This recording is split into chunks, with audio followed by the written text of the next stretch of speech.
সরোজগঞ্জ বাজার চুয়াডাঙ্গা চলছে গুড়ে কাটি মারা। আসলে দর্শক, গুড়টা অনেক শক্ত, কারণ চিনি মেশানো হলে গুড় এরকম শক্ত হয়ে থাকে।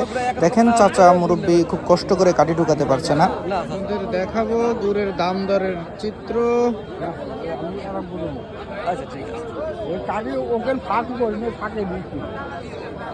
গুড় দেখে কি বুঝলেন? গুড়া শক্ত, বুঝেছো? শক্ত। আমাদের একটু নরম হলে ভালো হয়, হাতে খেতে বেশি তো। আমি আপনার একটা কথা বলি, রস এখন হচ্ছে কেরাম বলেন, সে একদম দুধ দেন। একদম নানান রস হচ্ছে এখনকার রসের গুড় যদি আপনার যদি এই নেলবেলে হয় তাহলে পরে সেই গুড়ে নিয়ে যাবে। তাই কত দাম চাচ্ছিলেন গুড়ের? আমি 8,500 চাইলাম। চারটে 8,500। উনি কি দাম বলেছে? কত বলেছে? 8,000 বলেছে। 8,000 বলেছে। চারটে 2,000 করে ভার। ভাই ওজন আছে কতটুকু ভাই ভারে?